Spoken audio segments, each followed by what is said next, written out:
Okay, peeps. Hi. So I'm going to show you a little bit about backgrounds now. I'm just kind of doing a quick graffiti piece here so that I can show you different ways you can do backgrounds.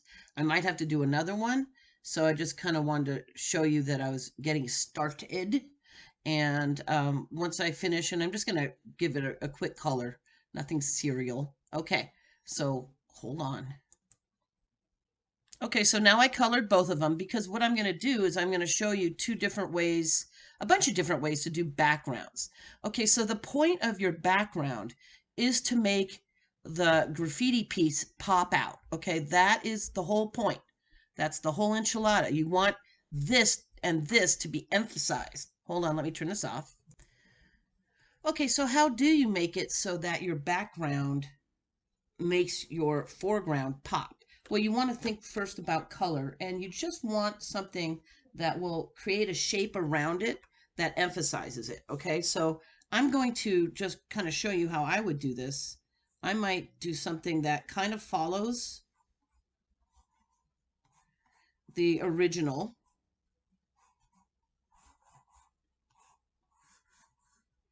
Okay, maybe something like that.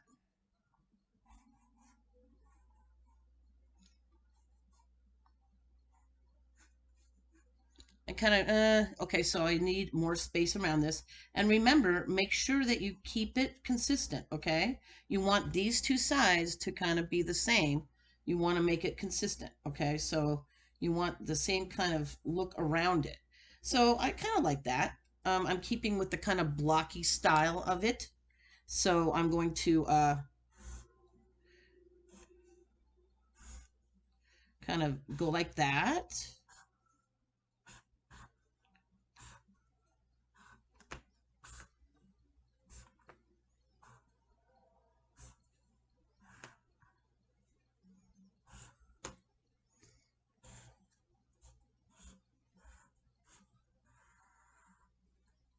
Boop.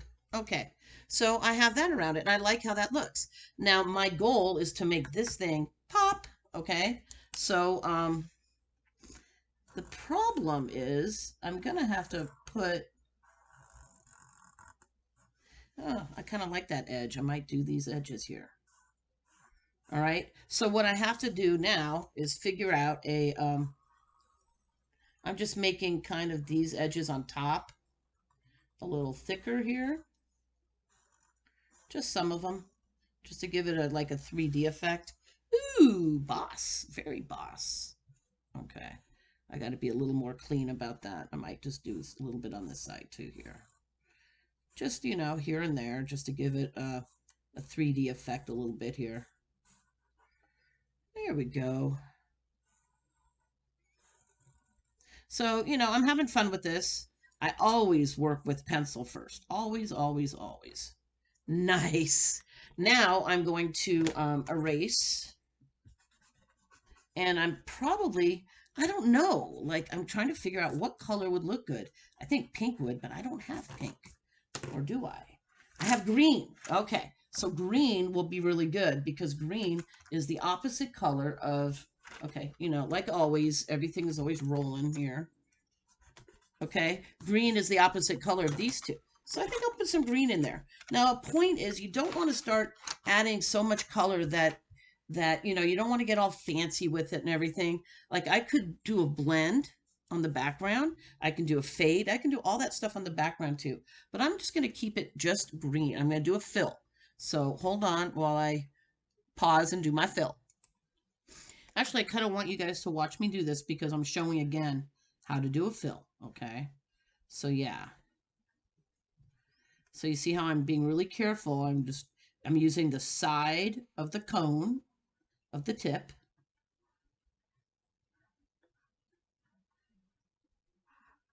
Okay, and keeping it all going the one direction. I never get sloppy with it, okay? And first I'm going to do the big parts and then I'll do the details, the inside part after. Now, for my black line, I used a Sharpie because I was noticing that when I used just the black marker, everything was bleeding. So I know I handed out Sharpies in the bags. If you got one of the bags, then you'll have a Sharpie because If you're outlining in black, I think it's really good to have the Sharpie do it. Okay. So as you can see, I'm just kind of going in the same direction here. Okay. I don't think you need to see me do this whole thing, but I'll stop it for a second.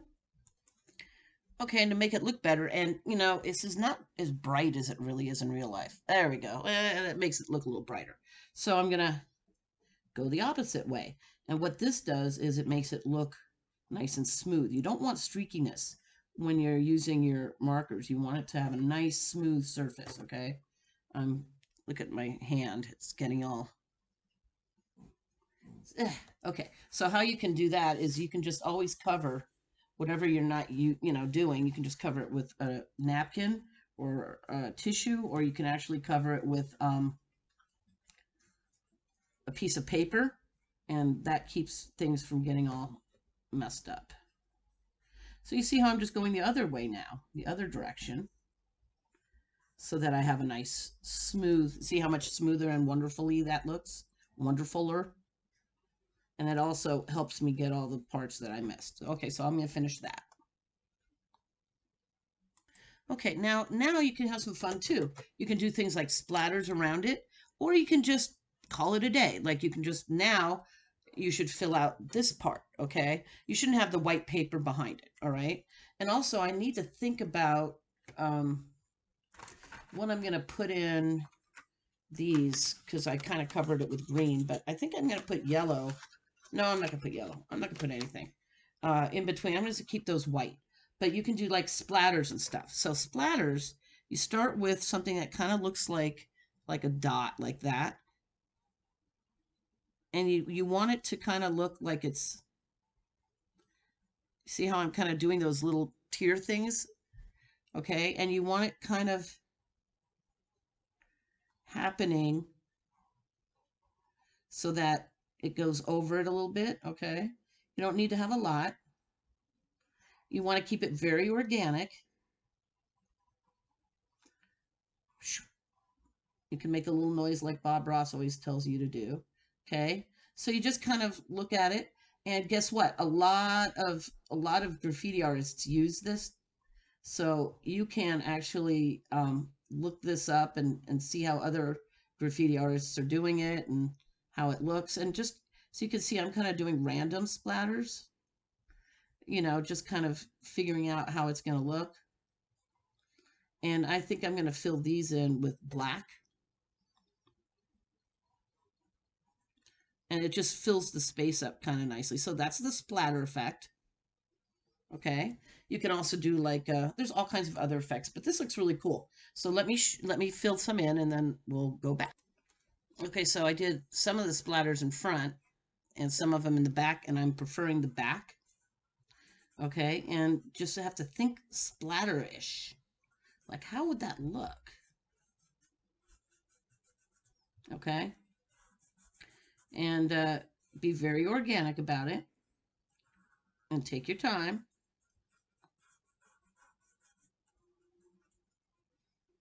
Nice. I like it behind much better. And you see, I'm not keeping it completely circular, but kind of circulesque.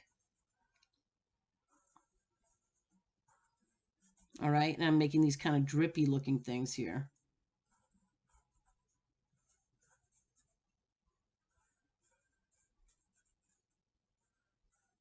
Some of them attached, some of them not. Kind of just, you have to just kind of go as you see fit. You don't want it to be too neat because there's splatters. So, you want them to kind of be very organic and just kind of, there we go. Rock and roll. Okay. So I found, because those splatters are so strong, I might thicken my lines here a little bit, because I'm noticing that my graffiti is not taking the foreground like I want it to. So all I'm doing is just making my outside lines thicker, okay? Just so that they stand up. You see how much better that looks once I do that? Okay, so this is kind of how you do it. Like all of a sudden I was like, ooh, that's kind of a little overpowering. So let me just thicken all my lines and make sure that these really show, okay? So I'm just going to go around and do that right now. And that can also, if you made mistakes or you overlapped a little bit where you shouldn't have, and all those other things that we don't want to happen, little things like that, we can just get rid of those.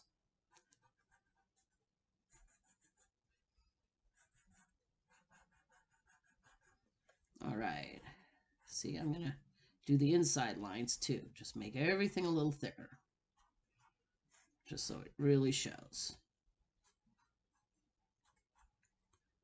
Okay. Yeah. I'm liking how that came out. Now I need this color. And I don't know what I'm going to do. I think I'm probably going to do orange. And doing the whole thing orange is going to take a while. So, it's going to take a while. So make sure you've erased all the stuff that you don't want anymore, blah, blah, blah. I'll just do a corner so you don't see me do it. But I'm going to do a fill. Okay. And, things are flying.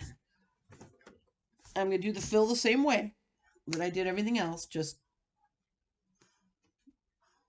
okay? And the reason I'm doing orange is because I don't want to add in any more colors, okay? I really want,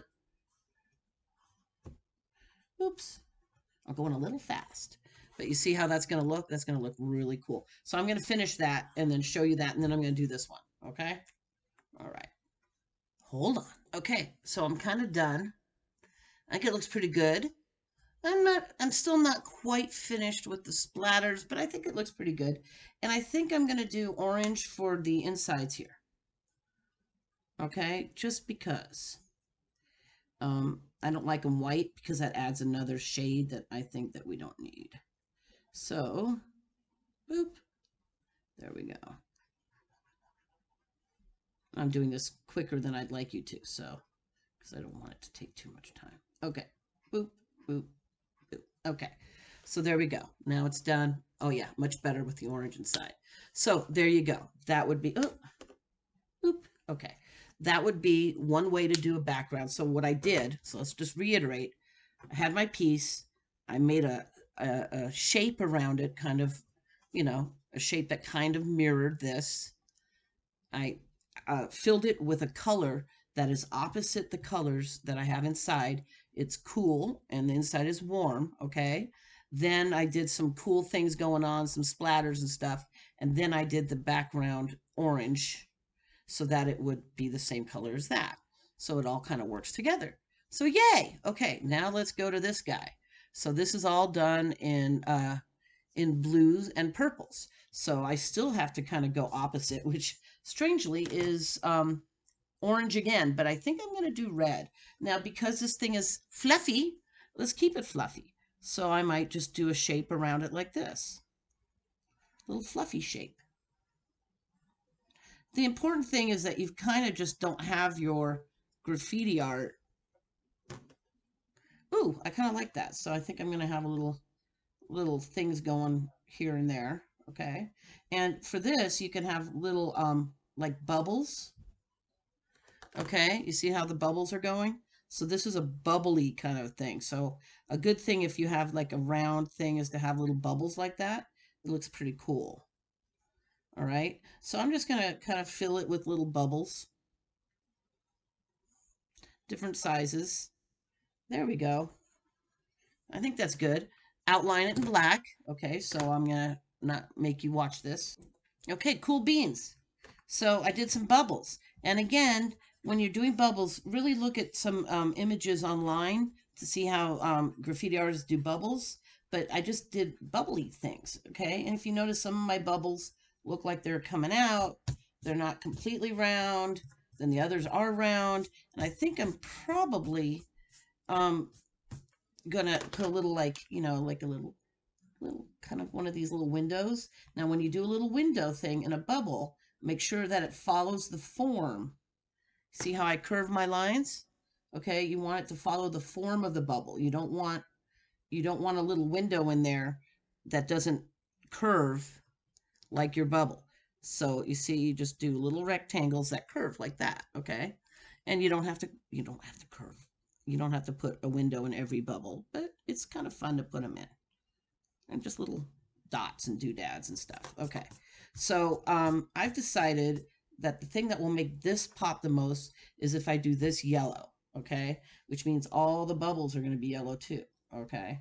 I'm just going to put little decorations, and I could put them in here too. See, and I always follow whatever's going on. I follow the form, okay? I don't want to put, well, I gotta put a big one there. Okay, maybe one there. There we go.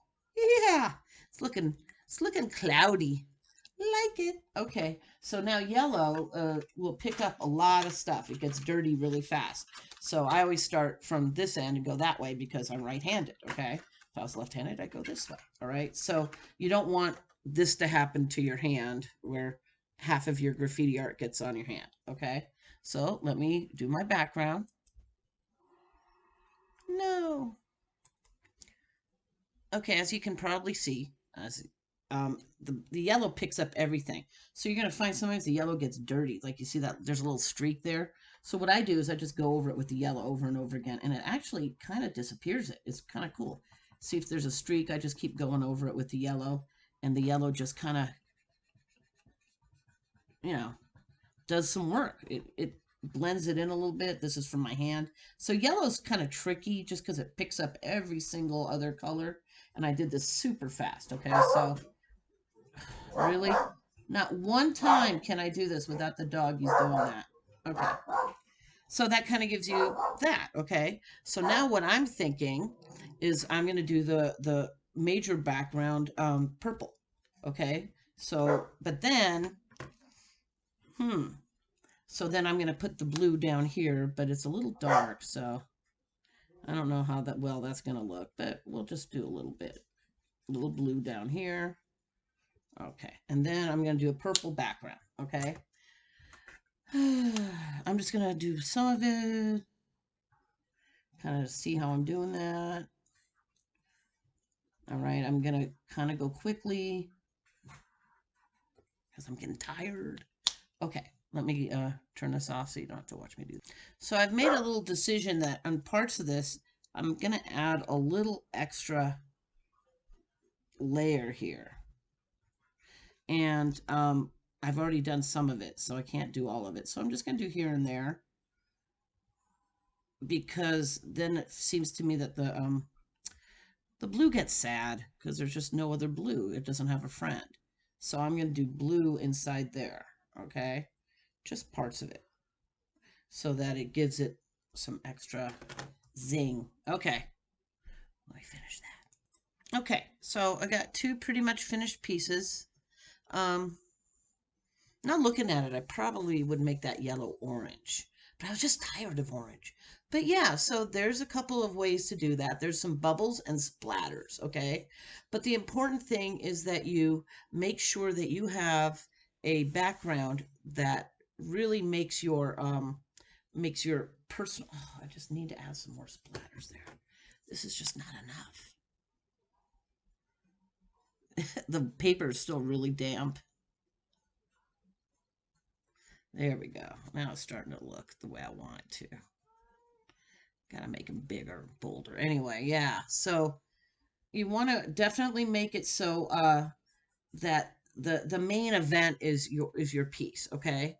So you kind of want to do that. Now, here's something that I don't have available to me, but if you have a whiteout pen, you can add little shines and stars and really cool things. My whiteout pen is sad and just not working. Or you can use, so you can hear me trying to get it to work. You can put little stars and stuff in it, but you see, it's just not, it's sad. It's dead anyway. But I'll save it anyway because I don't feel like throwing it out. So there you go. Those are the things you have to remember. What do you do? What do I want you to remember from this? You do your graffiti art. You do your 3D, however that's going to look. I did it on the bottom this time. Keep your colors simple. You don't want too many colors, okay? You just want maybe one or two or three. That should be kind of 3 colors, 4 max. But keeping it about 3 colors is really good. Then what do you want to do? You just do your graffiti art and then you frame it somehow, but the frame has to make the graffiti itself pop out. And then you just can do a smooth background. I mean, you can still always, if you want, you can still, you know, do a blend in the background. I mean, you can do, you know, oh, now I got to do a blend in the background. But you can do stuff like that, and that won't, and that'll make it look cool. So you can do all kinds of interesting things to it. So yeah, so there you go. Now for Procreate, I'm going to show you a couple of tricks on another video. Okay, so this one's long enough. All right, peeps, adios. Bye. I'll put them both in there, kind of. There we go. Bye.